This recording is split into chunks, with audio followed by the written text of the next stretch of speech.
Hi guys, I am Kranti Sambhav. Welcome to Time Drive and let's start the story, जहाँ पे हम चलाने वाले हैं बिल्कुल नई वाली मर्सिडीज ई क्लास। और इसमें हम आपको बताएंगे कौन सी नई टेक्नोलॉजी इसमें ऐड की गई है, फीचर्स के मामले में लिस्ट कैसी है, स्पेस के मामले में कहानी कैसी है, लग्जरी क्वोशंट कितना हाई है और इसकी ड्राइव और राइड क्वालिटी कैसी है। टेक और फीचर्स के मामले में तो ये मुझे इम्प्रेस कर रही है। This is not like a sporty sports car. छत की ब्लाइंड जो है एक बटन से बंद हो रही है। Buy this and you want to keep me as a chauffeur for a day. काफी क्रिस्प और काफी रिस्पॉन्सिव। शुरुआत कर रहे हैं हम लुक्स के साथ। ये जो फील है उसमें अगेन हाल फिलहाल में जो हमने मर्क की कार्स में देखा, एक एजेस जो हैं बहुत ज़्यादा शार्प आपको नज़र नहीं आएंगे, राउंडिश से एजेस आपको चारों तरफ नज़र आएंगे। स्पेशली अगर फ्रंट ग्रिल को देखें, हल्की सी याद आपको शायद हिंट ये इस बड़े लोगों के साथ EQC की भी आएगी, क्योंकि ये एक नई फील उनके डिज़ाइन एलिमेंट्स में आपको देखने को मिल रही है। बट ओवरऑल ई क्लास थोड़े से सीरियस, थोड़े से सोबर वाले डिज़ाइन सेंस के साथ आती है, जहाँ कस्टमर्स थोड़े से सीरियस होते हैं। बट यहाँ वो वाला मेंटेन भी हुआ है, प्लस स्पोर्टी एलिमेंट्स जो इन क्रोम के साथ नज़र आ रहे हैं। इवन फ्रंट ग्रिल के साथ साथ नीचे बम्पर के नीचे भी अगर आप देखें तो ये क्रोम एलिमेंट्स इससे स्पोर्टी बना रहे हैं। और पिछले हिस्से में भी अगर आप देखें तो वही राउंडिश फील सिलुएट में आपको नज़र आएगी। एग्जॉस्ट के किनारे आप देख सकते हैं मेटल टिप्ड एग्जॉस्ट के, ये भी क्रोम का इस्तेमाल काफ़ी कूल लग रहा है। और आगे पीछे जो नए LED हेडलैम्प्स और टेल लैम्प्स आपको नज़र आएंगे वो तो कूल नज़र आ ही रहे हैं। बट अंदर कहानी कैसी है, विल फाइंड दैट आउट। और उससे पहले आपको बता दें कि नई ई क्लास कुछ एक चेंजेस, कुछ एक नए एलिमेंट्स के अलावा नई AMG लाइन के साथ भी आई है। BMW की M Sport लाइन आपको याद होगी, जहाँ पर कुछ एक एलिमेंट्स, चाहे वो परफॉर्मेंस रिलेटेड एलिमेंट्स हों या लुक्स कॉस्मेटिक रिलेटेड एलिमेंट्स हों, उस तरह के कुछ चेंजेस आपको इसमें नज़र आएंगे। अलग अलग इसके वेरिएंट हैं, उसके बारे में भी आपको डिटेल्स बताएंगे। लेकिन फ़िलहाल चलते हैं अंदर और अंदर देखते हैं कि वो कार जो लग्जरी के लिए जानी जाती है, आरामदेह कार के तौर पर जानी जाती है, वहाँ पे मर्क ने अंदर क्या खेल किया। लेट्स गो।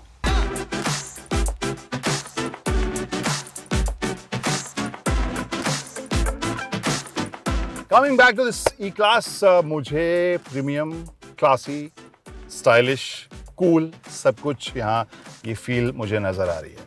ऊपर आप देखें मटेरियल सॉफ्ट टच लेदर, पूरा स्टिच आपको ऊपर का हिस्सा मिलेगा, बीच में वुडन फिनिश, हल्का डल मेटालिक हाईलाइट यहाँ बीच में, इसके अलावा ऑफ वाइट नीचे का हिस्सा स्पेशियस फील दे रहा है, प्रीमियम फील दे रहा है। और डिज़ाइन लेआउट के हिसाब से काफ़ी क्लासिक, काफ़ी आर्टिस्टिक भी मैं कह सकता हूँ। बहुत ही अच्छे तरीके का डिज़ाइन ये आपको नज़र आएगा। I really like it. Specially ये जो वुडन फिनिश है वो बीच के इस पैनल तक आ रहा है। बटन्स की संख्या एक टाइम में मुझे याद है मर्क के जितने बटन्स हुआ करते थे वो बहुत ही ओवरवेलमिंग होते थे, लेकिन अब मामला इतना मिनिमलिस्टिक हो गया यहाँ पर, क्योंकि इतनी बड़ी स्क्रीन आपको नज़र आ रही है। ना सिर्फ इंस्ट्रूमेंटेशन, बल्कि यहाँ पर जो मल्टीमीडिया प्लस इंफोटेनमेंट स्क्रीन है वो भी साइज़ 12.5 इंच के आसपास यहाँ पे आपको देखने को मिलेगा। प्लस ये जो डिस्प्ले है अगेन फुल्ली डिजिटल, तो लगेगा कि छोटा सा एक LED TV ही आपके सामने खड़ा है, जस्ट दैट काफ़ी नैरो है, but it's looking really nice. और जिस तरह का लेआउट है काफ़ी शार्प, काफ़ी अपडेटेड। और हाल फिलहाल में जो टेक के मामले में हम पैम्पर्ड हो गए हैं स्मार्टफोन डिवाइसेस और बाकी टैबलेट्स के हिसाब से, वो ही फील, डिस्प्ले, रेजोल्यूशन मुझे यहाँ नज़र आ रहा है। बीच में बहुत सारे इन्फॉर्मेशन आपको मिल रहे हैं। नहीं, ये वाला बीच में, सॉरी, ये टच स्क्रीन नहीं है, टच स्क्रीन ये है। तो ये यहाँ पर लेफ्ट साइड में आपको स्पीडोमीटर मिलेगा, राइट साइड में आपको टैकोमीटर मिलेगा, और बीच में फ़िलहाल बड़े सारे इन्फॉर्मेशन आपको इसमें देखने को मिलेंगी। तो इस स्क्रीन में क्या क्या इन्फॉर्मेशन है वो भी हम आपको बताएंगे। लेकिन उससे ठीक आगे इस बहुत ही कूल और बहुत ही क्लासी से दिखने वाले स्टीयरिंग व्हील को अगर मैं देखूँ, मुझे काफ़ी पसंद आया। ये बीच का हिस्सा अंदर जा रहा है और दोनों साइड आपको जो यूज़ करने में भी काफ़ी इंटरेस्टिंग, काफ़ी आसान है। एक तरफ क्रूज़ कंट्रोल और बाकी जो मेन्यू है वो कंट्रोल करने की सुविधा है यहाँ से। लेफ़्ट साइड में आप अपने इंफोटेनमेंट स्क्रीन, स्मार्टफोन कनेक्टिविटी, इन सब को ऑपरेट यहाँ से कर सकते हैं। और इसके ठीक पीछे हल्का सा चमकता हुआ ब्रश मेटालिक फील के साथ पैडल शिफ्टर्स आपको देखने को मिल रहे हैं। अब यहाँ पर क्लाइमेट कंट्रोल के बटन्स की बात करें, यहाँ पर again very premium, very solid और बहुत ही अच्छी फील के साथ ये आती है, जिसमें आप अपने इंफोटेनमेंट स्क्रीन पे भी मेन्यू को कंट्रोल कर सकते हैं। इसके अलावा नीचे आपको टैक्टाइल बटन्स देखने को मिल रहे हैं, जहाँ रेडियो, मीडिया, नेविगेशन, टेलीफोन, ये सब आप बटन्स भी इससे टच कर सकते हैं। और इसके अलावा यहाँ पर आपको स्क्रोलिंग के लिए, मेन्यू को कंट्रोल करने के लिए यहाँ पर एक जो टच सरफेस है वो तो मिलेगा ही, और इससे आप कमांड दे सकते हैं। प्लस ये फीडबैक भी देता है, जिससे कि आपको पता चले कि हाँ आपने जो मीडिया है या फिर मोड है वो चेंजेस किए हैं। इसमें हल्का सा आपको फीडबैक भी मिलेगा। So while driving you don't have to look at the screen all the time, you understand कि हाँ अगर मैं इसे मूव कर रहा हूँ तो ये मूव हो रहा है। इसके अलावा डायनेमिक जो यहाँ पर आपको एक रोटरी बटन देखने को मिल रहा है, उसको आप सेलेक्ट करें टॉगल स्विच को, तो यहाँ इको, इसके अलावा कंफर्ट, फिर स्पोर्ट, स्पोर्ट प्लस, इंडिविजुअल, तो ये सारे मोड्स आपको ड्राइविंग वाले इसमें देखने को मिल रहे हैं। तो यहाँ पर कुल 5 ड्राइविंग मोड हैं, और इंडिविजुअल जैसे है उसमें आप अलग अलग चीज़ें, जैसा कि आप देख रहे हैं यहाँ सेट है। स्पोर्ट इंजन जो है स्पोर्ट मोड में है, और स्टीयरिंग जो है कंफर्ट मोड में है। ESP स्पोर्ट प्लस मोड में यहाँ पर देखने को मिल रहा है। सो डिफरेंट कॉम्बिनेशन आप ट्राई कर सकते हैं।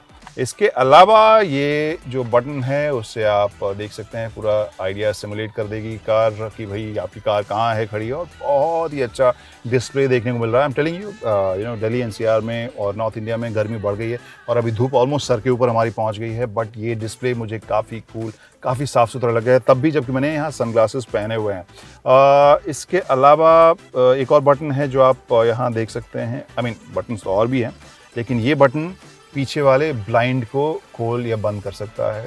एस्ट्रे भी दिया गया है आपको। C टाइप यहाँ पर चार्जर है, और इसके अलावा यहाँ पर आपको सिगरेट लाइटर भी देखने को मिल रहा है। तो ये कहानी थी आपकी ड्राइविंग सीट से आपको क्या कुछ देखने को मिल रहा है। जो सीट पावर्ड सीट है उसके कंट्रोल्स आप डोर के ऊपर देख सकते हैं, राइट साइड में या लेफ्ट साइड में भी यहाँ से आप कंट्रोल कर सकते हैं।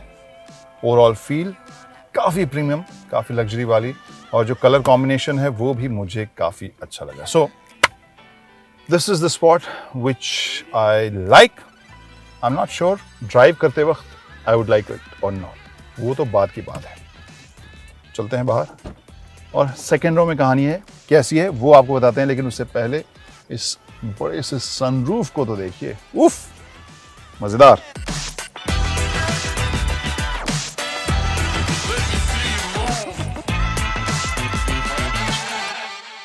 कांति Samor reporting from the second row of this new E-Class। तो यहाँ पर मामला तो लग रहा है जैसे मेरे लिए ही ये जगह तैयार की गई है, लग रहा है जैसे यहाँ पर मैं फुटबॉल भी खेल सकता हूँ, जगह मुझे इतनी है। एनीवे ये एग्जैजरेटेड मेरा PJ था, ऑब्वियसली बताना आजकल ज़रूरी होता है। खैर, नी room, leg room, foot movement के लिए बहुत ही जगह, यहाँ पर थाई सपोर्ट भी काफ़ी ज़्यादा जगह मुझे यहाँ पर मिल रही है। सो ओवरऑल फील जो है वो मुझे काफ़ी आरामदेह नज़र आ रहा है। अगर बहुत पीछे में गया तो मेरी हाइट के लिए शायद हेडरूम की थोड़ी समस्या हो सकती है, बट अदरवाइज तो बहुत ही स्पेशियस और लग्जूरियस ये नज़र आ रही है। And at the beginning I told you about the new kind of cool gadgetry और cool tech what Merc is using, जो बहुत अलग अलग जगह पर देखने को मिल रही है। तो अब ये सेगमेंट के कस्टमर्स को इम्प्रेस करने के लिए क्या एलिमेंट हो सकता है? एक एलिमेंट यहाँ पर देखिए, 4 बटन्स हैं। 4 बटन्स को मैं अलग अलग तरीके से यूज़ करता हूँ। तो ऊपर छत की ब्लाइंड जो है एक बटन से बंद हो रही है, दूसरी से जो पीछे ब्लाइंड है वो बंद हो रही है, खुल रही है। इसके अलावा और क्या है? एक और ब्लाइंड है, इस विंडो वाली ब्लाइंड। और अगर आप इधर बैठे हुए हैं and you obviously can't approach that window, तो फिर इस बटन से वो वाला ब्लाइंड भी आप खोल सकते हैं। देख रहे हैं किस तरह से आरामदेह पूरा मामला है, जो लग्जूरियस फील है। इवन द स्पीकर्स की डिज़ाइन जो है काफ़ी प्रीमियम, काफ़ी कूल आपको यहाँ पर देखने को मिलता है। प्लस सीटिंग की अगर बात करो तो यहाँ पर आपको 4 सीटिंग मोड जो मेमोरी सीट्स के साथ मिलते हैं वो मिल रहे हैं। एनीवे, एक और इंटरेस्टिंग फीचर ये देखिए, छोटा सा बटन है, उसे दबाइए और आपको यहाँ पर एक C टाइप चार्जर, एक USB, आपको यहाँ पर 2 पॉइंट्स मिल जाएंगे। और इसके पीछे मैग्नेट लगा हुआ है जिससे खुल जाता है and you can fix it. बीच वाला टनल तो ऑब्वियसली काफ़ी ऊंचा है, तो मामला यहाँ पर 2 लोगों के लिए आरामदेह या उन्हीं की लग्जरी की बात है। यहाँ पे एक कप होल्डर है, अगेन 2 C टाइप यहाँ पर चार्जर आपको देखने को मिलेंगे। क्लाइमेट कंट्रोल अलग से आपको ये नज़र आ रहा है पिक्चर सीट के लिए। बहुत ही cool looking AC vents, plus इसको ओपन क्लोज करने के लिए वेंट को आपके पास कंट्रोल है। Again old school but yet pretty cool.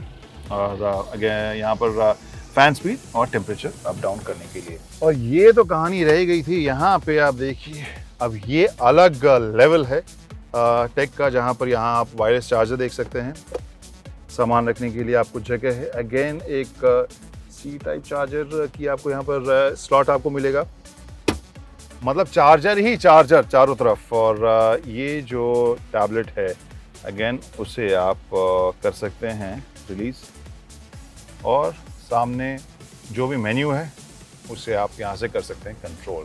कितना कूल है। I mean you have seen people driving from the back seat, जो बैक सीट ड्राइवर्स होते हैं, ऐसे चलाओ वैसे चलाओ, उनको दे दीजिए टैबलेट, खुश रहिए आप इसी में।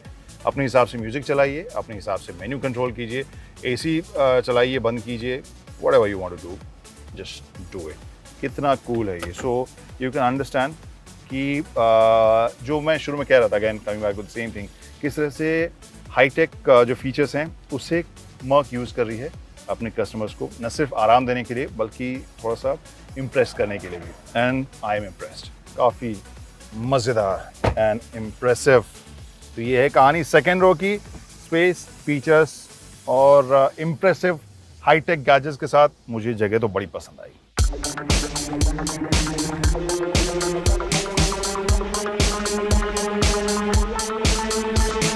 वैसे लगेज स्पेस पर जाने से पहले एक और थोड़ा शाही फीचर आपको दिखाई दें। सॉफ्ट लॉक आप आमतौर पर जो अल्ट्रा लग्जरी कार्स होती हैं उसमें देखने को आपको मिलता ही है, तो इसमें भी आप देख सकते हैं। आराम से इसको लगाइए और प्यार से ये कर देगी इसे लॉक। अब स्पेस की जब मैं बात कर ही रहा हूँ तो लगेज स्पेस कैसे भूल सकता हूँ भाई। यहाँ पे डीप तो है मामला, लेकिन ये प्लेटफॉर्म काफ़ी उठा हुआ है। इसके नीचे आप देख सकते हैं ये आपको जो स्पेयर व्हील मिल रहा है उसके नीचे भी वैसे जगह है। फीचर्स, लुक्स, ये सारे हमने देख लिए। अब बारी है इसकी ड्राइविंग की, और ड्राइव करके देखते हैं कितनी शाही है ये, कितनी स्पोर्टी है। टेक और फीचर्स के मामले में तो ये मुझे इम्प्रेस कर रही है, ड्राइविंग के मामले में करेगी कि नहीं, तभी तो पता चलेगा कि बिंदु कहाँ पे शाम करती है।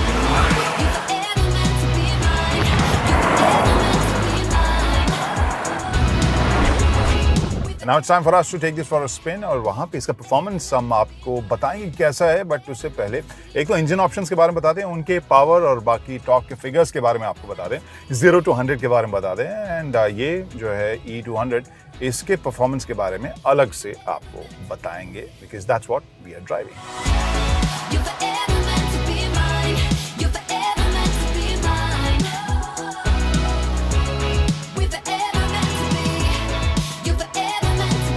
तो बाकी फिगर्स तो आपने देख ली। Now let's talk about this car which I am driving. और यहाँ सबसे पहले नंबर ही आपको बताते हैं, बिकॉज जो परफॉर्मेंस है, जो मेरा एक्सपीरियंस है, वो तो ऑब्वियसली मैं बताऊंगा ही। यहाँ पे 2 लीटर के जो पेट्रोल इंजन से ताकत निकल रही है, it's around 194 bhp, 197 horse power के आसपास का ताकत इनके वेबसाइट के ऊपर है, प्लस 320 न्यूटन मीटर्स का टॉर्क है। इसके अलावा जो 9G ट्रॉनिक ट्रांसमिशन इसमें लगा हुआ है, उसका परफॉर्मेंस भी हम अभी देखेंगे। और जो स्पीड है 0 to 100, दैट इज 7.6 सेकेंड्स, और ये आपको थोड़ा सा ज़्यादा ज़रूर लगेगा। Obviously this is not like a sporty sports car, this is more of a luxury car. और इसके अलावा 240 kmph की इसकी टॉप स्पीड है। Now the performance, and now performance of this car. और यहाँ पर मैं ज़रूर कहूँगा प्लेजेंटली सरप्राइज, क्योंकि यहाँ ई क्लास के बारे में बात करें तो मामला जो है हमेशा से ही लग्जरी सेंट्रिक ज़्यादा रहता है। और वहाँ पे वी डोंट एक्सपेक्ट कि हाँ कोई स्पोर्टी कार टाइप की होगी, बट लग्जरी प्लस स्पोर्टी होगी। यहाँ पे मुझे काफ़ी क्रिस्प और काफ़ी रिस्पॉन्सिव इनिशियल इसका रिस्पॉन्स मुझे फील हो रहा है, और वो मुझे काफ़ी इंटरेस्टिंग लग रहा है। फ़िलहाल मैंने इसे स्पोर्ट्स प्लस मोड में डाला हुआ है, एंड जो थ्रॉटल रिस्पॉन्स है वो मुझे काफ़ी इंटरेस्टिंग, काफ़ी मज़ेदार यहाँ पर लग रहा है। इसके अलावा जो शिफ्ट है वो भी आपको स्मूथ लगेगा, वहाँ पर आपको कहीं भी ये महसूस नहीं होगा कि हाँ लैग कर रहा है मामला, या फिर ये थोड़ा रफ है। No, it's pretty smooth. So one of the star of this whole performance package, I would say the ride quality of this car, जो इतनी बड़ी कार होते हुए भी, और specially the version I am driving, वहाँ पर थोड़ा सा स्पोर्टी होते हुए भी बहुत ही अच्छी सॉलिड कॉन्फिडेंस देने वाली राइड क्वालिटी आपको देती है and that makes it pretty luxurious. अगर आप इसे तेज़ रफ्तार में भी चला रहे हैं वहाँ पे भी काफ़ी रीअश्योरिंग टाइप की राइड क्वालिटी इसकी मुझे लग रही है। सो फ्रेम, सस्पेंशन और जो सेटअप है, आई एम रियली इम्प्रेस्ड। तो ई क्लास का सेगमेंट ऐसा है जहां पर मामला लग्जरी का ऐसा होता है या उस सेगमेंट में चला जाता है जहां पर शोफर ड्रिवन प्रेफरेंसेस ज़्यादा होते हैं। असली एक्शन सेकंड रो में होता है, लेकिन यहाँ का जो परफॉर्मेंस है वो मुझे काफ़ी मज़ेदार लग रहा है और आई गेस जो शोफर भी होंगे वो भी काफ़ी मज़ा करेंगे। And in case you buy this and you want to keep me as a chauffeur for day, I think I won't be disappointed. वो दिन मेरा काफ़ी मज़ेदार गुजर सकता है, the kind of performance this car has.